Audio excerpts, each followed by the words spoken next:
Mesdames et messieurs, ceci constitue donc l'investiture solennelle de celui que nous allons très prochainement appeler le candidat présidentiel.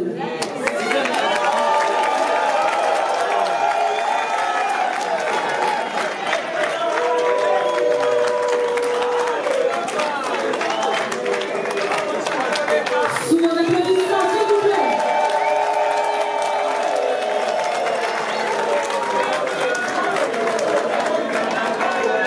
Nous allons également inviter le pasteur à remettre justement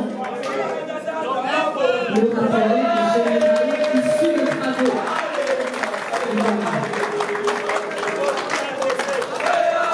Mesdames et messieurs, avant d'accorder la parole à celui qui est désormais le candidat officiel, j'aimerais ici faire venir celui qui va faire office de Jean-Baptiste. S'il vous plaît, merci d'accueillir le secrétaire général du parti, qui n'est autre que M. Franklin Chamala. Sous vos applaudissements, s'il vous plaît.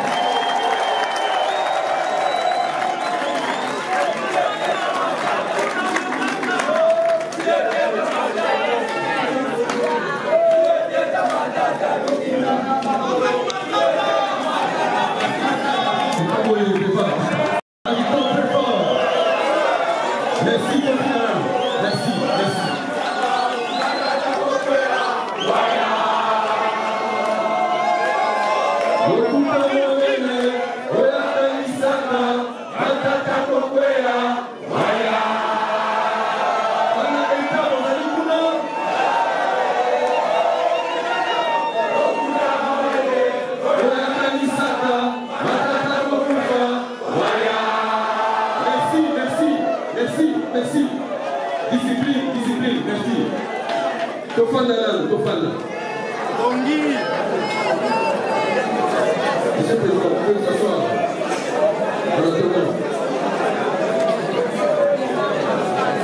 Nous avons ici dans la salle les fondateurs du parti. Le fondateur, Mazar Awa.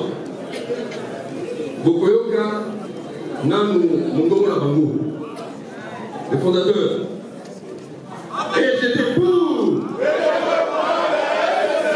Votez les mains.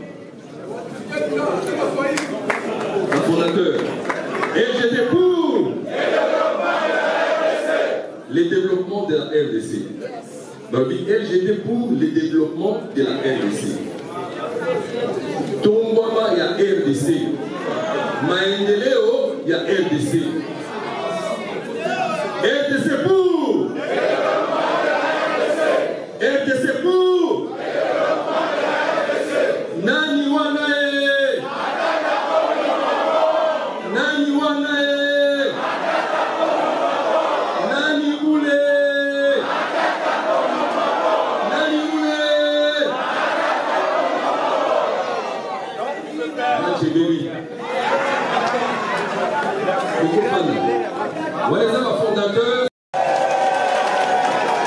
Merci.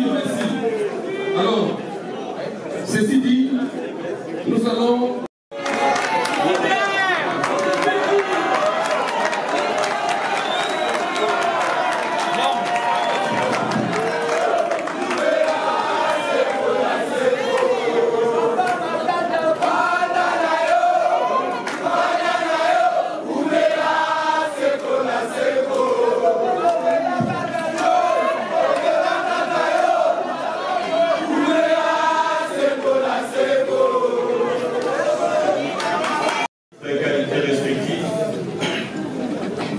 distingués invités, chers mesdames et messieurs les congressistes,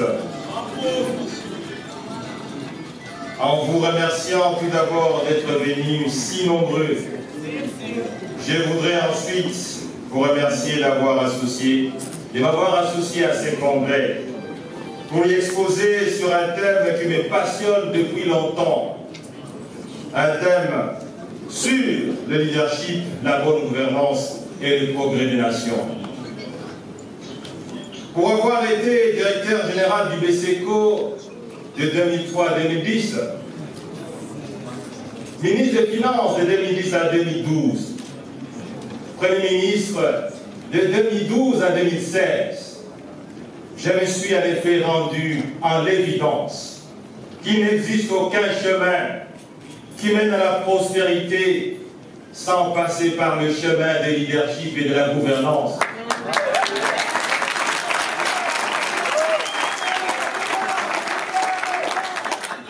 Le pays pauvre sont victimes d'un déficit de leadership et de gouvernance caractérisé qui n'a aucune chance de se développer un jour. Par contre, tout indique que c'est grâce au leadership et une gouvernance de qualité que les économies occidentales et orientales se sont développées jusqu'à dominer le monde comme on le voit aujourd'hui. C'est aussi grâce à ces binômes leadership et gouvernance que certains pays pauvres se sont détachés ou sont en train de se détacher de l'emprise de la pauvreté pour rejoindre la famille des économies émergentes avant de rattraper les cercles restreints prisés des pays développés. Rien n'empêche à la RDC de prendre aussi ce chemin glorieux, mais combien difficile. Pour preuve, notre pays a réalisé de meilleures performances économiques et sociales de son histoire depuis 1960. C'était pour la période 2012-2016, alors que j'étais encore Premier ministre, principalement à cause d'un leadership et d'une gouvernance de qualité.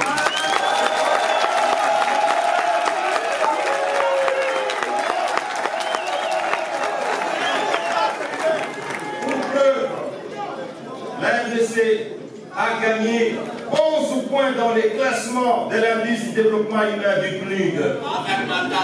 C'était la première fois, chers amis, dans l'histoire de cette institution spécialisée des Nations Unies, qu'en une année, un pays réalisait en 50 ans un tel saut qualitatif de ses indicateurs socio-économiques.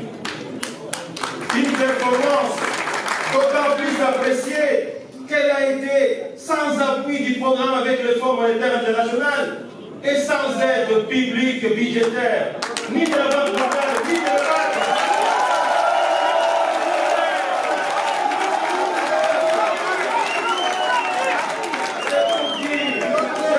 C'est pour dire que tout est possible avec un leadership et une gouvernance de qualité. Voilà pourquoi, au terme de mes fonctions de Premier ministre en 2016, je me suis investi dans le domaine de la recherche scientifique pour savoir quel type de relations existent effectivement entre le leadership et le développement. Laissez-moi vous dire, chers amis, l'évidence est grave. En effet, tous les progrès des hommes sur la terre, tous les progrès des nations sur la terre sont essentiellement liés au leadership et à la gouvernance des qualités. Les membres fondateurs du LGD ont donc vu juste, ils ont été bien inspirés. Je ne fais que le féliciter pour cette initiative historique qui devra s'étendre, je l'espère, dans l'ensemble du continent africain. Mesdames et messieurs les congressistes, cela fait près d'une année que je suis prisonnier politique dans mon propre pays. Car depuis le 9 mai 2001, date de mon retour volontaire à Kinshasa, malgré une menace judiciaire, qui relèverait et qui relève toujours d'une cabale politique, le procureur général, près de la Cour constitutionnelle, maintient mon interdiction de quitter la ville de Kinshasa. pour tout déplacement à l'intérieur comme à l'extérieur du pays. Même lorsque les sénateurs ont refusé d'élever mes immunités parlementaires pour être poursuivis en justice, et donc je délivre le procureur général cité en complicité avec le tout-puissant président du Sénat.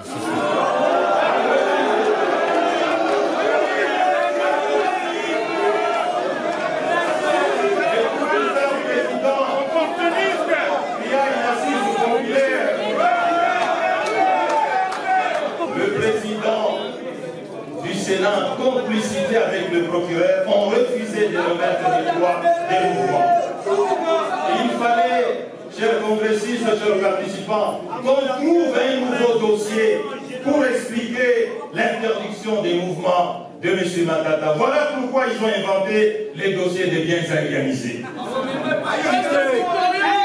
Cela fait près d'une année que je suis l'objet de poursuites judiciaires en violation flagrante de la Constitution et des lois de ce pays. Comme l'a su démontré la Cour constitutionnelle le 15 novembre 2021, toutes les poursuites judiciaires engagées à mon endroit ont été jugées anticonstitutionnelles. Par conséquent, la Cour s'est déclarée incompétente et a clos définitivement tous les dossiers, y compris celui des biens organisés.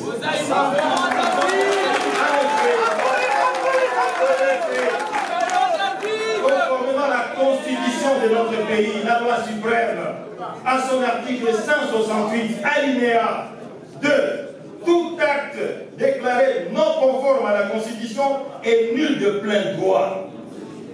Toutes les actions initiées contre moi par le procureur général près la Cour constitutionnelle sur les dossiers Bukangaloso et biens réalisés ont été donc qualifiées de non conformes à la Constitution et donc nul de droit. Et pourtant, cela fait près d'une année que je suis interdit même de me faire soigner à l'extérieur du pays, après avoir été empoisonné. Au moment où j'étais entendu par le procureur général près la Cour constitutionnelle. Mais tous les autres Congolais, condamnés par la justice congolaise ou non condamnés, ont le droit de se faire soigner à l'extérieur du pays, sauf moi, comme si je n'étais pas Congolais de fer et de mer.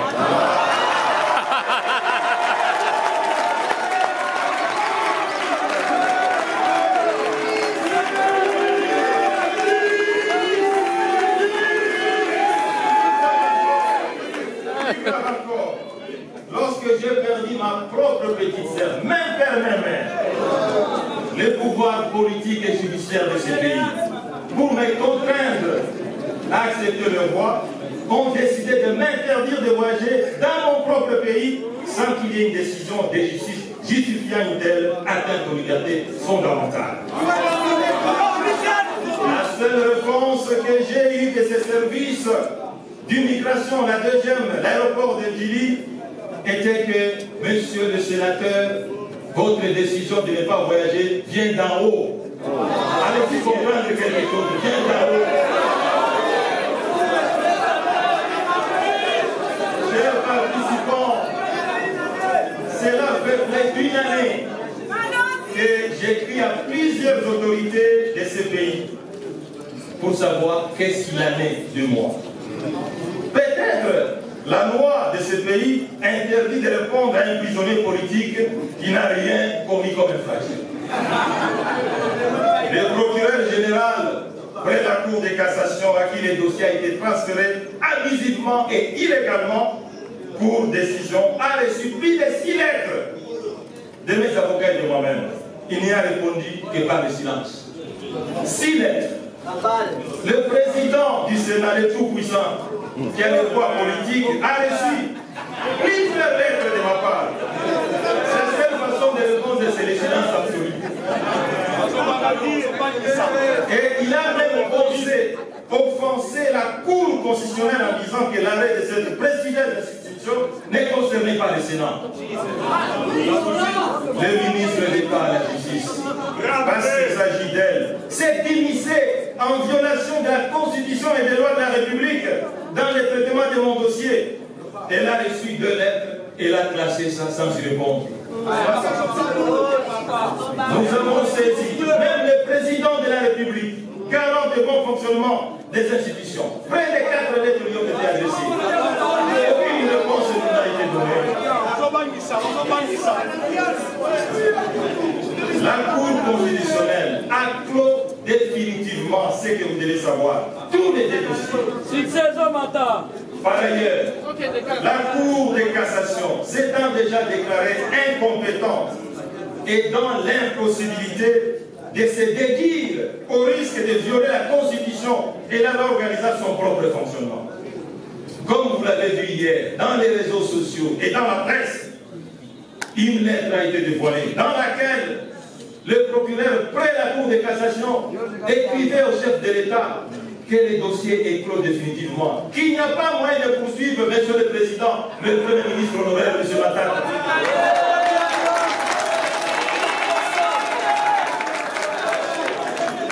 C'est là, chers participants, fait près d'une année que l'on m'accuse d'avoir détourné de l'argent du trésor public des projets Mukangarozo et bien réalisés, mais sans donner aucune preuve.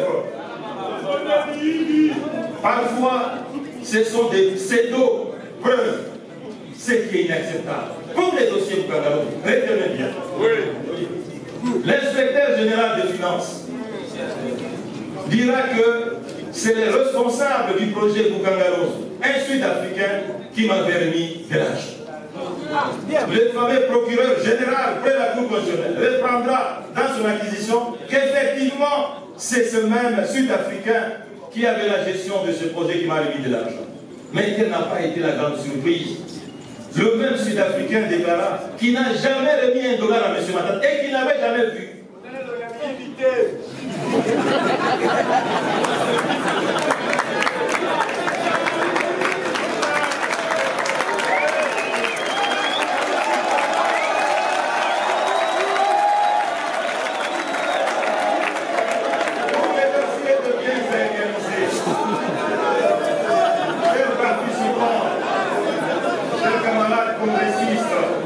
Les dossiers bien organisés. Suivez le procureur général près la Cour constitutionnelle. Devant l'évidence des faits et la grossièreté du mensonge, a été obligé, dans son propre bureau, de me demander pardon et de présenter les excuses devant témoin dans son propre bureau. Pour lui, les dossiers étaient vides, mais jusqu'aujourd'hui, il n'a jamais classé. En somme, il se dégage, chers participants, chers membres, chers congressistes, que depuis que j'ai été directeur général du BCECO jusqu'à devenir Premier ministre, je n'ai jamais subtilisé $1 du trésor public.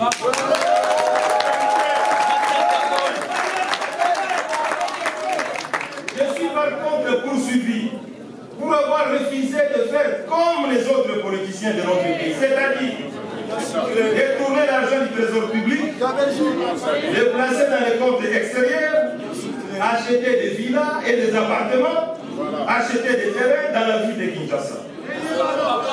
Je suis donc poursuivi pour avoir refusé de construire comme eux, juste pour tromper les yeux de la population, des écoles, des hôpitaux et des universités en briques d'aube et en paille, comme vous les connaissez.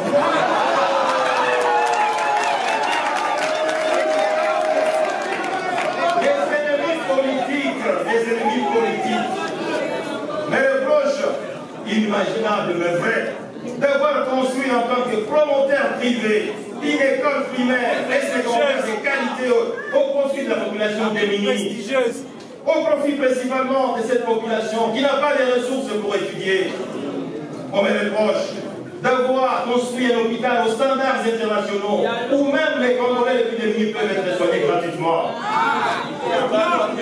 On me reproche d'avoir construit une université technologique de haut niveau où les enfants des 26 provinces étudient et ne sont pas complexés de l'avoir employé à l'Europe. Mesdames et messieurs les congressistes, j'ai refusé de faire comme eux et je refuserai de toujours faire comme eux.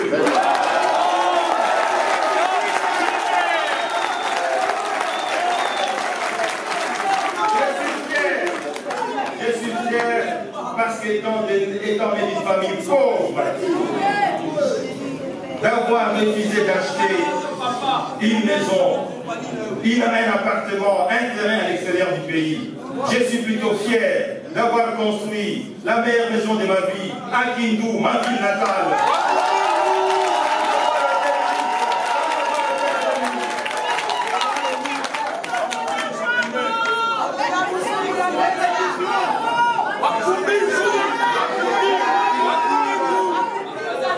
Chers camarades,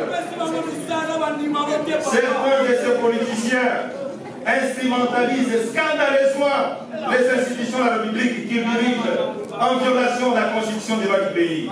Heureusement que vous êtes là, la population congolaise, la l'ultime arbitre et les grands bénéficiaires des fruits de cette gouvernance. Vous avez compris par votre mythisme légendaire les motivations profondes de ces poursuites judiciaires qui ne sont que revanchards des politiques. Acharnement. Sinon, comment comprendre que ceux qui ont systématiquement pillé ce pays et détourné des dizaines et des centaines de millions de dollars, et pour qui les preuves sont établies, et ils sont connus de tous, mais ces gens sont là, en train de circuler et de vérifier.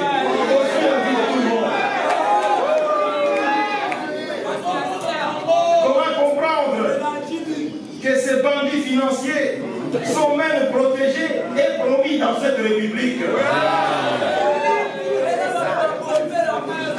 Chers amis, cela fait près d'une année que l'on cherche à tout prix à me jeter en prison sans aucune preuve.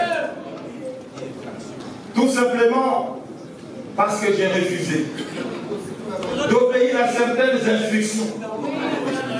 Et la population congolaise se pose la question. Sur base de quels critères fait-on arrêter M. Matata? Si c'est à cause du montant détourné, mais il y a des gens qui ont détourné plus d'1 milliard de dollars dans ce pays. Et on les connaît. Et pourquoi on ne les poursuit pas?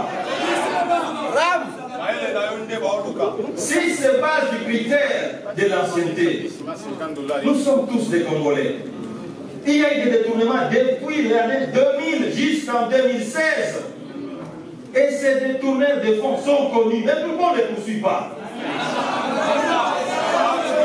Si se base du critère récent, et depuis 2017, nous sommes tous informés des détournements en cascade de fonds publics. Mais pourquoi on ne les poursuit pas?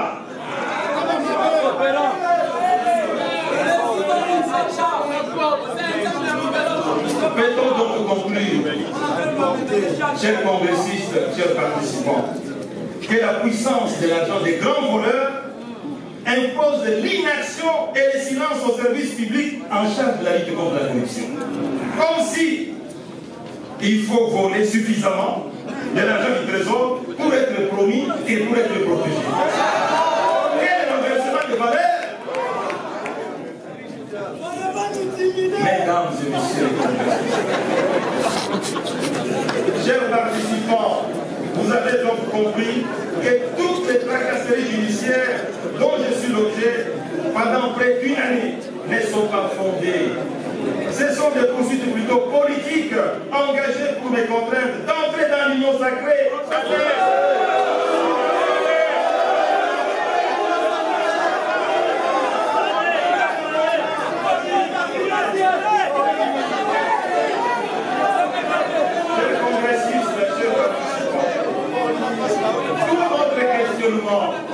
Refuser d'entrer dans l'union sacrée devient-il une infraction? Refuser, c'est dire qu'on ne sera pas candidat président en 2023. Devient-il une infraction? Si c'est une infraction, quel est l'article de la loi qui qualifie cette infraction et quelle est la peine qui est prévue? La réalité est que cette infraction n'existe pas. En fait, je suis l'objet d'une injustice flagrante qui fait de moi un prisonnier politique au vu et aussi de tous les Congolais, de toutes les institutions internationales spécialisées des droits de l'homme et de tous les partenaires au développement qui s'en étonnent.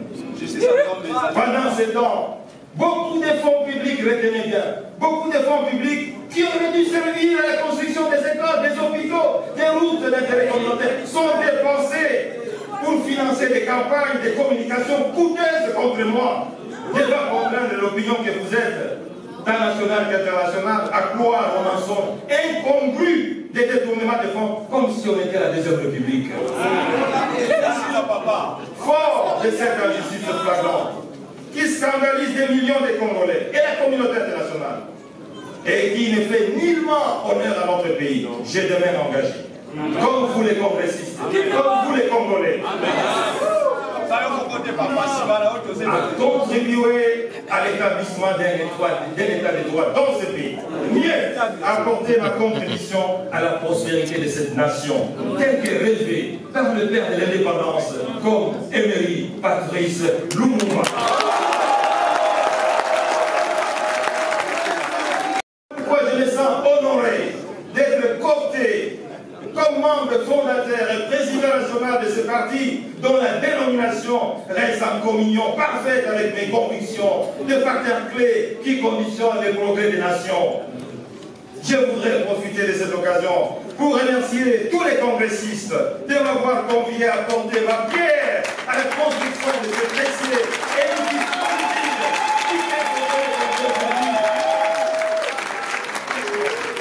Voilà pourquoi j'accepte à votre demande d'être membre fondateur et président national bien gelé, parce que je suis convaincu que la RDC a besoin d'un vrai parti politique. Dont l'objectif principal est, bien entendu, de conquérir le pouvoir, mais au bénéfice de la population et non des caciques et du parti.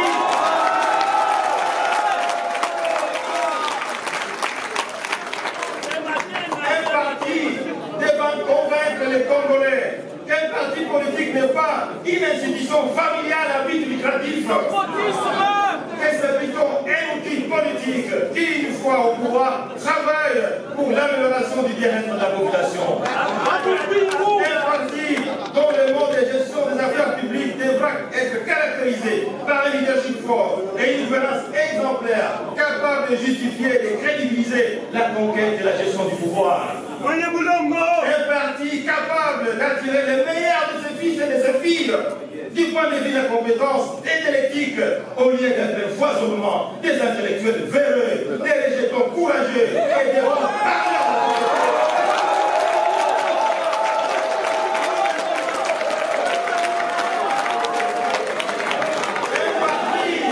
Un parti capable de rassembler les Congolais de toutes les 26 provinces et de toutes les 450 tribus pour devenir un ciment de l'unité nationale. Un parti capable de recréer la confiance et la crédibilité en l'homme politique congolais, considéré le plus souvent comme un démagogue, un menteur, un voleur, un corrompu, un jouisseur, un profiteur, un transhumant, un leader.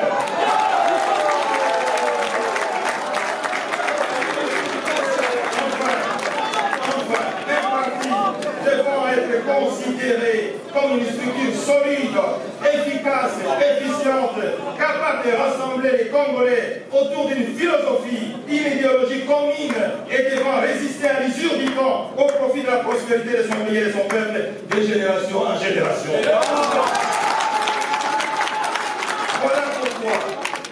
Voilà pourquoi, chers congressistes, chers participants, j'accepte d'être membre fondateur et président national de notre parti. Parce que la situation socio-économique du pays est catastrophique et requiert un traitement de choc capable de changer totalement le paradigme de gestion tant politique, économique et sociale. Un pays, écoutez bien, un pays qui en 1960 était devant plusieurs pays africains et qui devait aujourd'hui être une économie émergente, mais qui se trouve parmi les derniers du continent. Un pays qui, par comparaison, était presque au même pied d'égalité que la Corée du Sud, mais qui est classé aujourd'hui comme l'un des pays les plus pauvres du monde. Un pays dont les exportations agricoles représentaient près de 30% des exportations globales en 1960, mais qui n'en exporte plus que moins d'1% aujourd'hui. Un pays qui vit désormais des importations de produits agricoles qui lui coûtent près de 2 milliards de dollars par an, alors que presque tous les produits importés santé plein d'être produits sur le sol congolais. Un pays qui importe les poissons chinchard, alors que les poissons même de vieillesse dans le fleuve. Leadership, un pays où la mauvaise gouvernance est prépondérante et place la RDC parmi les plus corrompus du monde. Mesdames et messieurs les congressistes, ces tableaux sombres nécessitent une bonne gouvernance et des réformes d'envergure, car aucun pays au monde ne s'est développé avec la mauvaise gouvernance. Félicitations donc aux membres fondateurs du IGD qui l'ont compris et qui veulent passer à l'action au profit de l'ensemble de la population. Voilà pourquoi j'accepte d'être membre fondateur de notre parti, parce que la situation sécuritaire à l'est du pays est préoccupante. Une centaine de groupes armés opérant principalement dans le nord Kivu, les sud Kivu, l'Ituri, les Tanganyika sèment la terreur. Des tueries de masse de la population civile sont commises depuis plusieurs dizaines d'années. Les exactions auprès de paisibles citoyens sont régulièrement opérées. Des pillages systématiques des ressources naturelles sont planifiés et exécutés. Des violations sexuelles sont parfois utilisées comme armes de guerre sur nos sœurs, nos mamans, voire des enfants mineurs qui finissent par perdre l'essence de la vie sur terre. Des déplacements massifs de nos concitoyens à la recherche de la paix et la sécurité sont observés régulièrement. Cette situation, retenez bien, procède fondamentalement d'une malédiction de leadership et de gouvernance. Il faut exorciser dès aujourd'hui.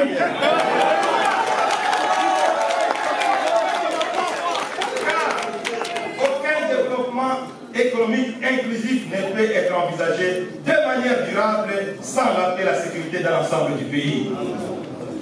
Au terme de ce congrès, chers congressistes, chers partis, des 3 jours, j'ai compris que notre parti a pris la ferme résolution de s'investir à fond dans la recherche des solutions devant résoudre définitivement cette question de l'insécurité à l'est du pays.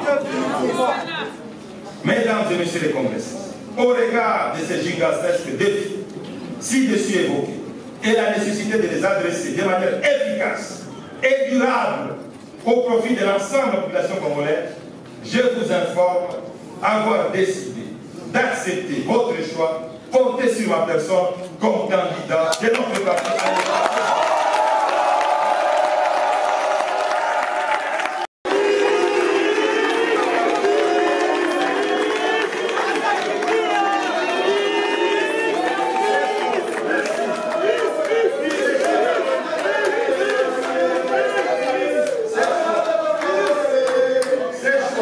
À ces 200 de tout un peuple. Oui. Je mesure en instant l'essence élevée de l'honneur porté sur moi et la gravité de la décision que je viens de prendre au regard des attentes grandioses de tous les Congolais de voir un jour leur pays être remis sur la trajectoire de la prospérité. Les Africains du monde, ce rêve est possible, car le potentiel en ressources naturelles et humaines que nous a légué Dieu est incommensurable. C'est bien ce rêve qui permettra aux Congolais de tirer profit de toutes les ressources minières, de l'air arabe, du gaz méthane du lac Kivu, des eaux du fleuve Congo, des eaux des rivières, des eaux des lacs, des parcs animaliers, de la forêt équatoriale, des sites dignes capables d'électrifier l'ensemble du continent africain. J'accepte. J'accepte cette lourde charge parce que j'ai un rêve. Un rêve comme celui du maréchal Mobutu Sese Seko Kubo.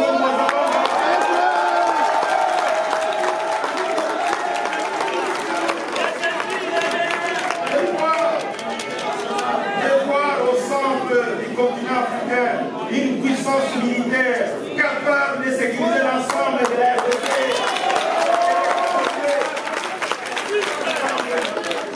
La sécurité de la sous-région du continent africain. Ce rêve est aussi possible, chers Congolais, parce que nous avons des femmes et des hommes capables de offrir d'armes, comme des généraux que nous avons commis. Le général Maïle Nyoko.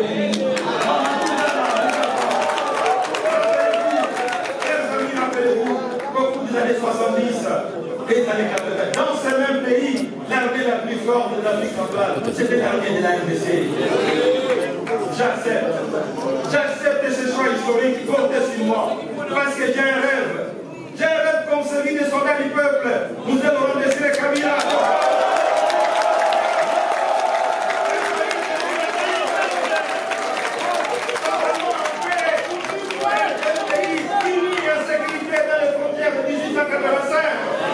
Avec l'ensemble des promesses cimentées sur base du nationalisme et du patriotisme.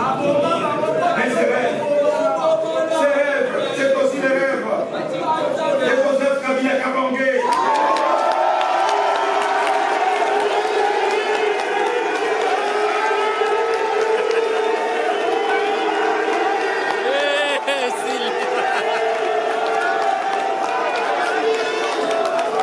Et Sini.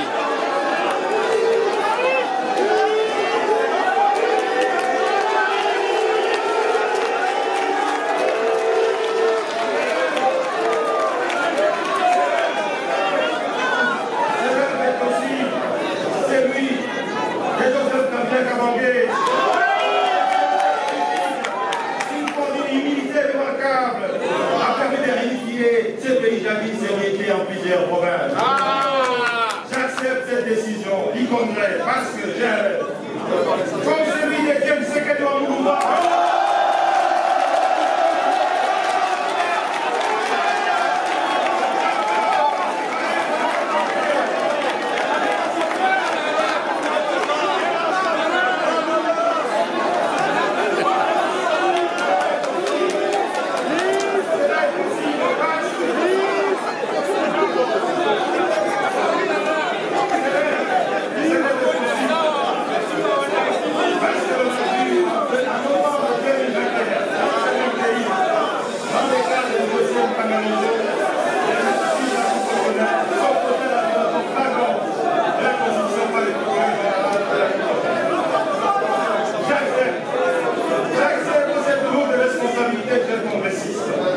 Parce que j'ai un rêve comme celui de Nelson Mandela Madiba.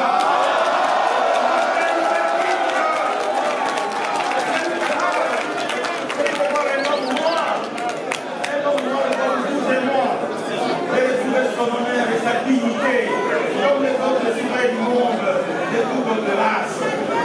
Ce rêve est celui de mettre fin à une nouvelle forme de colonisation et de ségrégation qui sévit en Afrique et en RDC. Cette fois-ci, une colonisation économique qui s'est installée depuis l'indépendance des nations, celle de l'exploitation des hommes noirs par son propre frère noir au pouvoir. Une exploitation honteuse de la majorité des Noirs par une minorité des Noirs au pouvoir, croyant être rusée et intelligente. Enfin, j'accepte d'être candidat parce que j'ai un rêve, comme celui de tous les Congolais que vous êtes.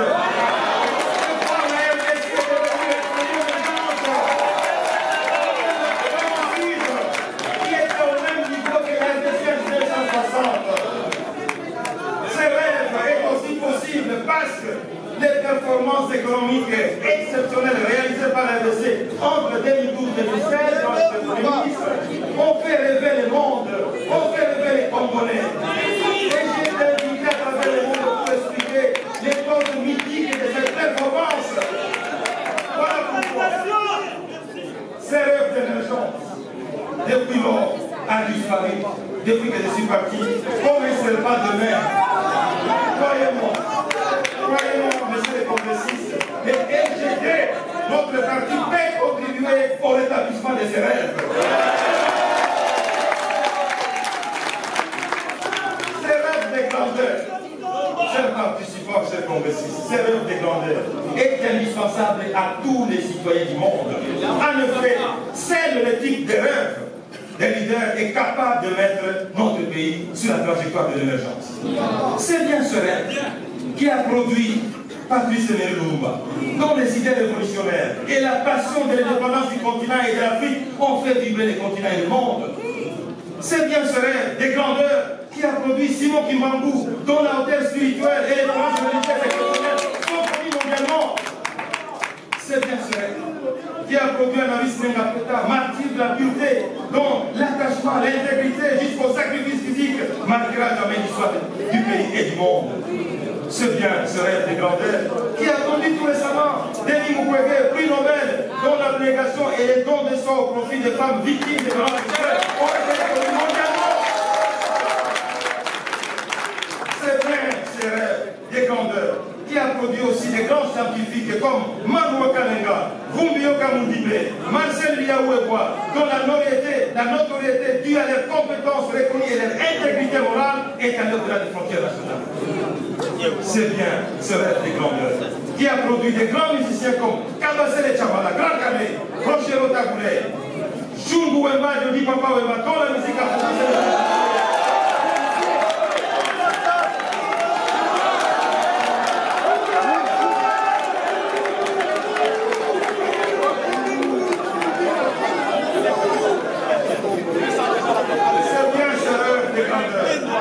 Qui a produit des grands footballeurs de renommée internationale, voire mondiale, comme Kazali Mwamba, Kalala Mukendi, les bombardiers, Daïo Mukumura, dont les records de but marqués en une phase de finale de la Coupe d'Africation depuis 1974 n'a jamais été égalé jusqu'aujourd'hui. Mesdames et messieurs les congressistes, chers participants, ces rêves de grandeur, vous qui deviennent une réalité, doit être porté par un parti politique comme les nôtres, les LGD, qui a une vision claire, des objectifs précis et ayant pour mission de mobiliser l'ensemble du peuple pour son destin commun et glorieux fondé sur l'accomplissement total de chaque individu. Par sa philosophie, son idéologie, son engagement, devra travailler pour l'émergence au sein de la population congolaise d'une nouvelle culture de vie fondée sur des valeurs au lieu de placer les antivaleurs qui emprisonnent la RDC dans la pauvreté. Une culture de vue fondée sur le travail ardu et non sur la jouissance et le divertissement, sur la discipline et la rigueur et non sur les désordres et les laisser-aller, sur les sacrifices individuels et collectifs et non sur la satisfaction immédiate et l'oubli de l'entourage. Le rêve des services au profit des autres et non sur l'égoïsme individuel. Ce rêve doit être fondé sur le courage des idées et dans l'action et non sur la peur de l'échec. Sur la prise de risques et non sur l'inaction et les conforts. Sur la recherche de l'excellence et de la perfection et non sur l'acceptation de l'assistance. Sur la profondeur des choses et non sur l'apparence trompeuse. Mieux, sur la méritocratie et non pas sur la médiocrité. C'est qu'à travers ce nouveau paradigme que nous serons en mesure de mobiliser les idées et les énergies des millions de Congolais pour un Congo nouveau, un Congo grand, un Congo prospère, bref, un Congo de rêve, tel que voulu par Dieu et nos ancêtres au centre de ces continents. Pour terminer, chers congressistes et chers participants, je voudrais m'adresser aux Congolaises et Congolais de l'ensemble du pays à travers les 26 provinces. Vous, Congolais, qui êtes fatigués d'avoir adhéré à des partis politiques qui vous ont totalement déçus. Vous, Congolais, qui n'avez jamais adhéré à un parti craignant d'être déçus. Vous qui pensez que la politique est synonyme des antivaleurs, de la corruption, des détournements, votre parti est arrivé.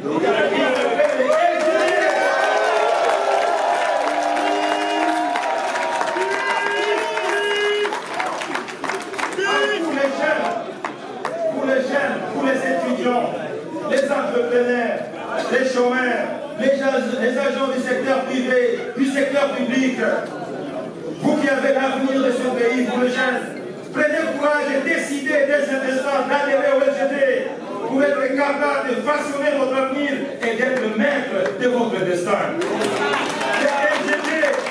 Les LGD est le seul parti qui vous permettra d'accomplir vos rêves de jeunesse, de voir dans ce pays vivre l'émergence d'un pays, l'émergence d'une économie. Dans les 30 ans qui viennent, ce rêve de voir la RDC devenir un pays développé dans 60 ans, 80 ans, c'est possible. Vous pouvez le vivre si vous décidez aujourd'hui d'appartenir au LGD. À vous les parents, hommes et femmes, chômeurs, agriculteurs, indépendants, fonctionnaires, agents du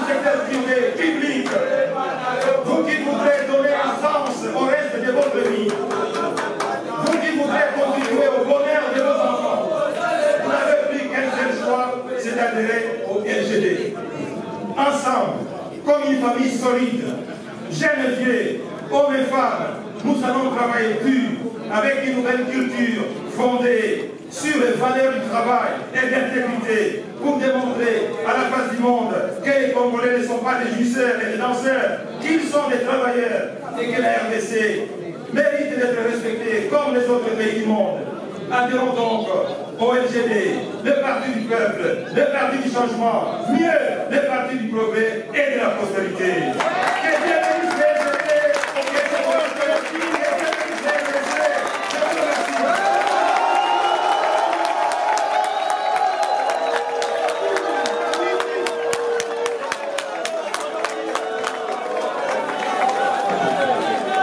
Mesdames et messieurs, les applaudissements pour le candidat officiel.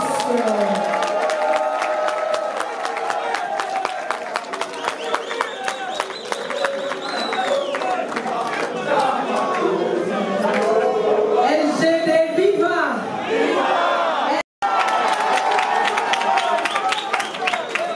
À écouter le discours que vous nous avez fait tout à l'heure, il y a de quoi galvaniser les troupes. Et je crois que dès aujourd'hui, l'appel est donc lancé afin que tous les hommes en armes, toutes les femmes en armes se mettent derrière leur leader qui a été désigné aujourd'hui par ce congrès. Et croyez-le bien que la file se...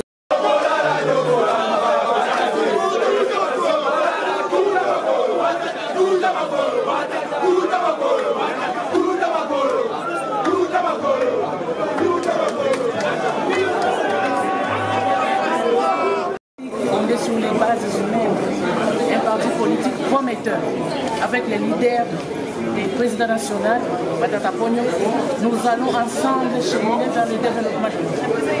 Le leadership ancré en lui, communiquer aux autres, va nous amener tous à amener ce pays vers des résultats que nous attendons. Mais bien sûr, M. Matata Ponyo, Premier ministre, a prouvé de quoi il était capable. Tout le monde attendait de lui ce qu'il vient de réaliser aujourd'hui. Nous attendions tout cela. Nous l'avons vu travailler. Nous l'avons vu stabiliser l'économie de notre pays. Qu'est-ce qu'il ne peut pas faire en tant que président?